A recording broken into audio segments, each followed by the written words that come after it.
చూసారు కదండి, గురుగురు మొక్కని ఇలాగ సీడ ఉన్న ఆకులు మాత్రం తీసేసుకోవాలి.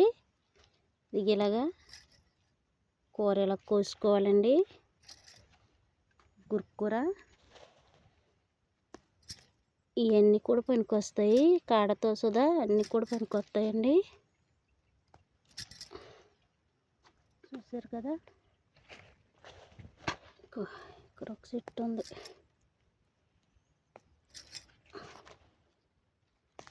ఇవన్నీ కూడా తీసుకోవచ్చు.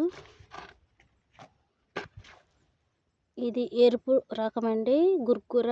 ఇది కూడా ఉండొచ్చు కానీ కలరు మొత్తం ఎరుపు కలర్లో అయిపోద్ది కూర, అందుకని ఇది వద్దు. ఇలా వైట్ కలర్లో ఉన్నది ఇలాగా కోసుకోవాలి. ఇవన్నీ కూడా మనకి బాగానే పనికొస్తాయి. కూర మాత్రం చాలా రుచిగా ఉంటుందండి.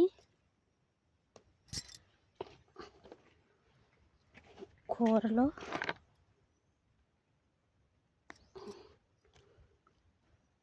చూసారు కదా, కోసి పెడుతున్నాను.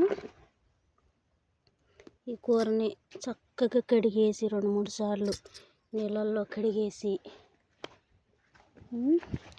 నీళ్ళల్లో బాగా కడిగి పురుగు ఉందా ఏముందా అవన్నీ చూసుకొని ఇవన్నీ చక్కగా ఉడకపెట్టి ఉల్లిపాయ పచ్చిమిరపకాయ వేసి ఉడకపెట్టి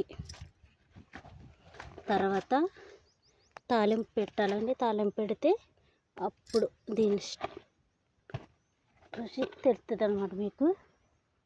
చూసారు కదా, ఇదండి కోసిన కూర ఇలా కోసుకున్నాను అన్నమాట.